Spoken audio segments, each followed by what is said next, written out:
Hello guys, मैं हूं मनीष वर्मा और आपका स्वागत है हमारे चैनल लर्न ऑफ टेक्नो पर।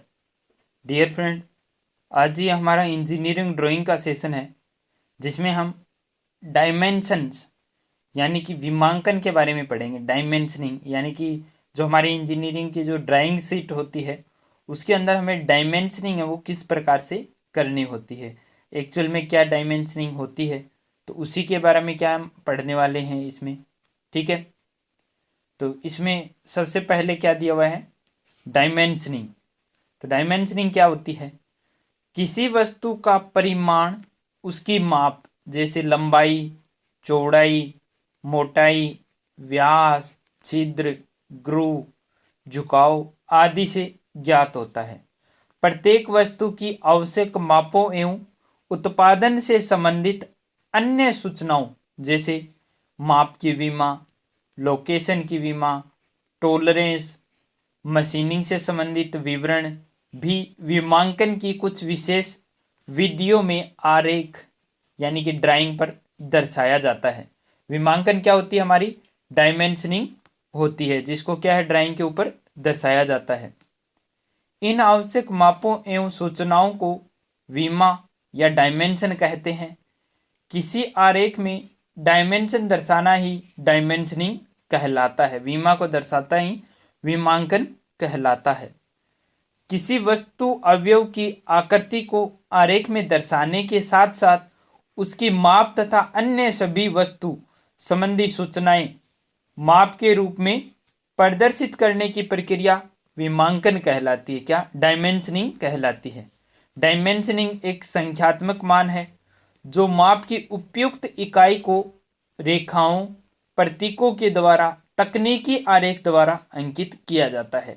यानी कि जो हमारा मैकेनिकल में जो इंजीनियरिंग ड्राइंग रहता है उसकी डायमेंशनिंग दर्शाना क्या है, एक उसका विशेष प्रयोजन रहता है, उसके एक अनुपात रहता है जिसके अंदर क्या डायमेंशनिंग हम दर्शाते हैं।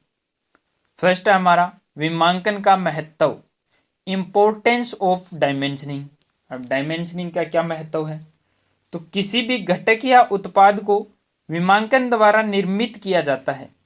वास्तव में उत्पाद के विमांकन के अभाव में उत्पाद का उत्पादन असंभव होता है।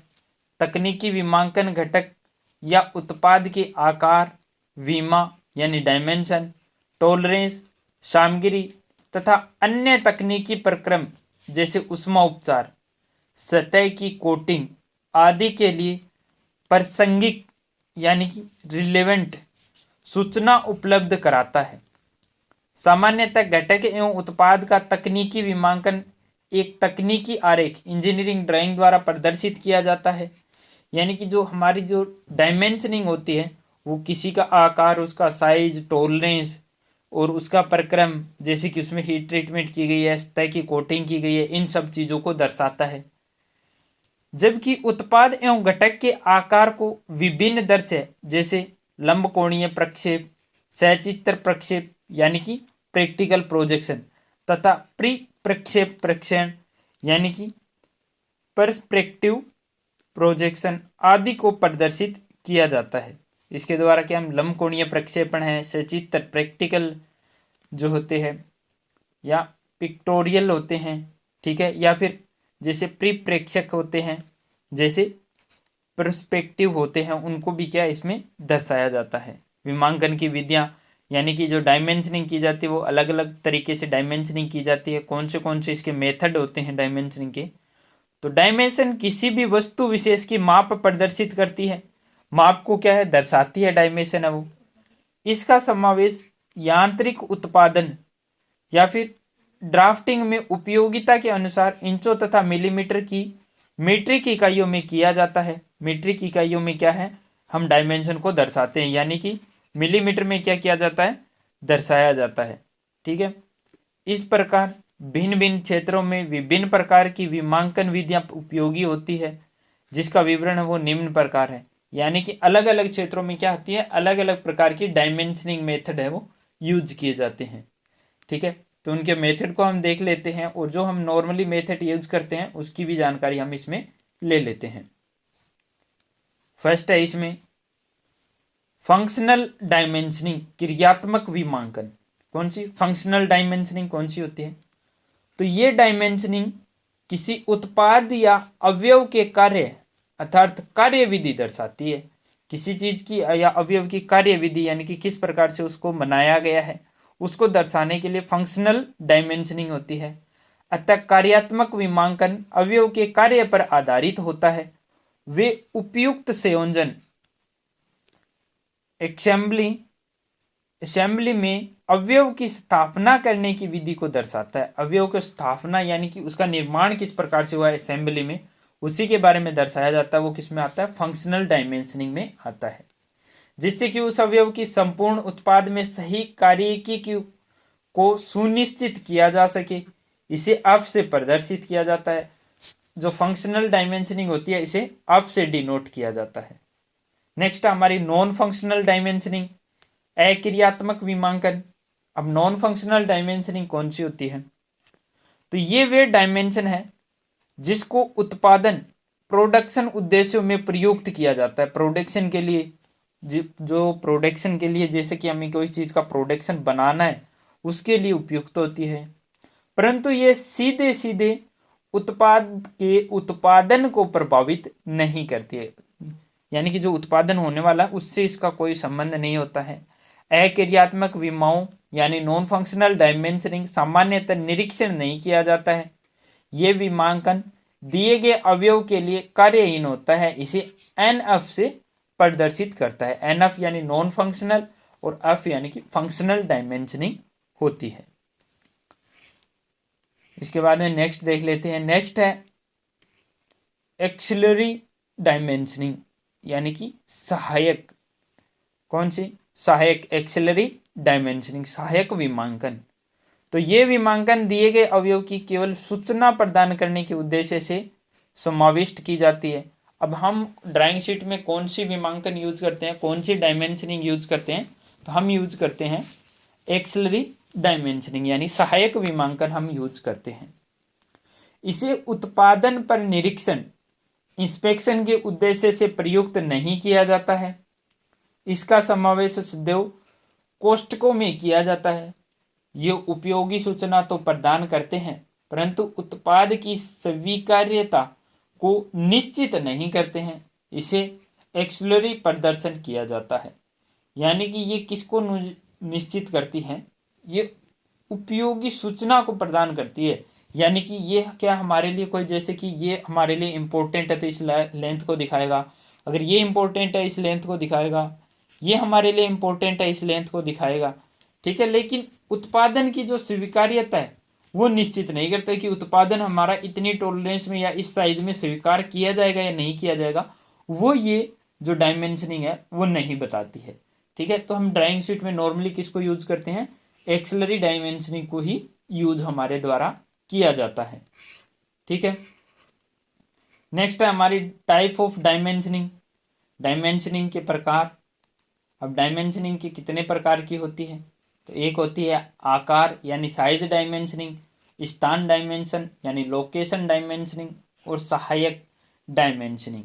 ठीक है, तो ये हमारी क्या होती है? 3 डायमेंशनिंग होती है। इसमें देख लेते हैं फर्स्ट में क्या दिया हुआ है। आकार विमांकन यानी कि आकार विमांकन यानी साइज डायमेंशनिंग। तो इस प्रकार का विमांकन उत्पादन एवं उनके विभिन्न भागों जैसे छिद्र, खांचे, चौड़ाई, गहराई, त्रिज्या आदि का आकार प्रदर्शित करने के लिए उपयोगी किया जाता है। यानी कि इनका जैसे कि कोई छिद्र है, कोई खांचा है, कोई चीज की चौड़ाई या गहराई है, उसका रेडियस है, ठीक है, तो उसको क्या है दर्शाने के लिए हम साइज डायमेंशनिंग का यूज करते हैं। नेक्स्ट है हमारा स्थान डायमेंशनिंग यानी कि लोकेशन डायमेंशनिंग। लोकेशन डायमेंशनिंग कौन सी होती है? तो इस प्रकार के विमांकन का उपयोग किसी उत्पाद के विशेष भागों जैसे कि होल का केंद्र, किसी विशिष्ट खांचे आदि के मध्य संबंध स्थापित करने हेतु किया जाता है। नीचे दिए गए चित्र में आकार विमांकन तथा स्थान विमांकन का प्रदर्शन है वो किया गया है। ठीक है, इसमें क्या कौन सा है? साइज डायमेंशनिंग और लोकेशन डायमेंशनिंग हमारी इस फिगर में दिखाई गई है। जहां पर क्या लोकेशन डायमेंशनिंग में होल का लोकेशन दिया जा रहा है, ठीक है, आकार यानी कि स्लॉट की गहराई दी जा रही है साइज डायमेंशनिंग में। ठीक है, नेक्स्ट है हमारा विमांकन के अवयव, एलिमेंट ऑफ डायमेंशनिंग। डायमेंशनिंग के अवयव कौन से होते हैं, एलिमेंट कौन से होते हैं। तो विमांकन के मुख्य अवयव नीचे चित्र में दिखाए गए हैं, एलिमेंट है वो नीचे चित्र में दिखाए गए हैं। जैसे आर रेडियस को किस प्रकार से दर्शाएंगे, ये 7.5 है, ये डी दिया हुआ है यहाँ पर ये दूरी दर्शाई हुई है, यहाँ पर ये बी 80 दिखाया हुआ है, ये टोटल लेंथ दिखाई हुई है, ये सी, ये ए, इनको क्या है, ये विभिन्न प्रकार के अवयव हैं। ठीक है, इनका क्या अलग अलग मतलब रहता है, ए का क्या मतलब है, बी का क्या है, सी डी ई जो हमने दे रखा है। तो इसमें ए क्या है, विमा रेखा, डायमेंशन रेखा का प्रारंभिक बिंदु है ए। उसके बाद में बी कौन सा आएगा, विमा रेखा का अंतिम बिंदु है बी। उसके बाद में सी डायमेंशन लाइन है, विमा रेखा। डी कौन सी है, विस्तार रेखा है। और ई हमारी कौन सी है, लीडर रेखा है। अब इनको हम एक बार फिर से देख लेते हैं, ई लीडर रेखा कौन सी है और विस्तार रेखा कौन सी है। तो डी ये विस्तार रेखा है, क्योंकि इन दोनों के मध्यम का दिखाया हुआ है इसमें, कहाँ से यहाँ तक का मध्यम का दिखाई हुई विस्तार रेखा है। ये लीडर रेखा कौन सी, ये ऐसे करके यहाँ पर एरो बना दिया, ये आर दिखा दिया रेडियस, और ये क्या है, लीडर लाइन है ई में। ठीक है डियर फ्रेंड, तो इस प्रकार से हम क्या है, इनको डायमेंशन को क्या है, सुनिश्चित करते हैं। अब आगे इसमें क्या दिया हुआ है, आगे इसमें दिया हुआ है एरो हेड। एरो हेड हमें किस प्रकार से बनाना चाहिए, क्या दिया हुआ है, एरो हेड दिया हुआ है। तो एरो हेड है वो क्या है, इंपॉर्टेंट रहता है, इनका अनुपात भी हमें क्या है मालूम रहना चाहिए। एरो क्या है, जितने अच्छे से हम बनाएंगे ड्राइंग शीट हमारी क्या उतनी ही सुंदर हमें दिखाई देती है। तो एरो हेड क्या होता है, जब किसी भी वस्तु अथवा भाग का विमांकन किया जाता है, डायमेंशनिंग की जाती है, तो विमा रेखा डायमेंशन लाइन का प्रदर्शन प्रारंभ तथा अंतिम तीर के निशान द्वारा किया जाता है, जिन्हें तीर शीर्ष कहा जाता है, एरो हेड कहा जाता है। ये विमा रेखा की सीमा को प्रदर्शित करते हैं, ये डायमेंशन रेखा की सीमा को निश्चित करते हैं कि इसकी सीमा है वो प्रारंभिक एरो से अंतिम एरो तक की है। विमांकन करते समय विमा रेखाओं के दोनों सिरों को तीर के निशान द्वारा बंद कर दिया जाता है, जिससे विमा रेखा की सीमा वो स्पष्ट हो जाती है। विमांकन में 3 शीर्षों का उपयोग करते समय कुछ महत्वपूर्ण तथ्यों को ध्यान में रखना अत्यंत आवश्यक है, जो निम्न प्रकार है। ठीक है, एरो हमें कहाँ पर किस टाइप से बनाना है, कैसा बनाना है, वो क्या है हमें मालूम रहना चाहिए, तभी क्या हम ड्राइंग शीट को क्या है क्लियर अच्छे से बना पाते हैं। फर्स्ट इसमें क्या दिया हुआ है, फर्स्ट दिया हुआ है तीर के शीर्ष विमा रेखाओं को बंद करते हुए ही प्रदर्शित होने चाहिए, यानी कि विमा रेखा यहाँ पर बंद हो गई तो यहाँ पर क्या है हमारा एरो बनता है। ठीक है, इसकी दिशा बदलनी नहीं चाहिए, इसकी दिशा को क्या हम चेंज नहीं कर सकते, जैसे कि लाइन यहाँ पर ऐसे है और हमने इस प्रकार से ना बना करके और कैसे बना दिया, जैसे लाइन यहाँ पर खत्म हो रही है, इसको कैसे बना दिया, ऐसे बना दिया या फिर ऐसे बना दिया, तो ये हमारा गलत हो जाता है। नेक्स्ट है तीर बनाते समय यह ध्यान रखना अनिवार्य है कि तीर सिर्फ विस्तार रेखा कौन सी, एक्सटेंशन लाइन को अवश्य स्पर्श करे। यह विस्तार रेखा से आगे नहीं निकलना चाहिए, जो हम ये जो रेखा लगाते हैं इससे पार नहीं जाना चाहिए, इस रेखा के यहीं तक रुक जाना चाहिए, तथा पहले भी समाप्त नहीं होना चाहिए। ये नहीं है कि जैसे ये रेखा ऐसे बनी हुई थी, एरो हमने यहाँ पर समाप्त कर दिया, तो वो भी सही नहीं है, और ये ऐसे यहाँ पर लाइन समाप्त हो रही थी, एरो हमने ऐसे बना दिया, तो ये भी हमारा क्या है सही नहीं है। नेक्स्ट है जहां स्थान कम हो वहां पर तीर के स्थान पे तिरछे डैश बनाकर भी विमांकन किया जा सकता है, जिसका झुकाव का कोण कितना होगा, एंगल 45 डिग्री होगा। तिरछे डैश किस प्रकार से, जैसे कि ये लाइन है तो इस प्रकार से बना सकते हैं तिरछे डैश बना करके। ठीक है, किसी भी ड्राइंग में केवल एक ही प्रकार के तीर शीर्षों का उपयोग करना चाहिए, ये नहीं है कि यहाँ पे अलग तीर बना दिए, यहाँ पर अलग बना दिया, यहाँ पर अलग बना दिया। शीट हमारी एक ही है, अगर एक हमारी ड्राइंग शीट है तो उसमें एक ही आकार के एक ही साइज के क्या हमारे एरो हेड बनने चाहिए। नेक्स्ट है 5 नंबर, तीर का आकार है वो ड्राइंग के आकार के अनुसार होना चाहिए। सामान्यतः तीरों की चौड़ाई और ऊंचाई का अनुपात 1:3 या फिर 3:5 भी रख सकते हैं, रखा जाना चाहिए। यानी कि 1:3 का, क्योंकि बहुत ही छोटा अनुपात हो जाता है, तो इसको अगर बढ़ा के चलेंगे तो 2:4 और फिर 3:5। तो 3:5 है वो लगभग ठीक रहता है। ठीक है, नेक्स्ट है हमारा, तीर शीर्षों को 15 से 90 डिग्री तक झुकी हुई रेखाओं द्वारा बनाया जाता है तथा इन्हें खुला व बंद, भरा हुआ इत्यादि विभिन्न प्रकार से बनाया जा सकता है। खुला, बंद या फिर भरा हुआ, यानी कि पूरा इसमें क्या होगा, कलरिंग की हुई भी हम बना सकते हैं।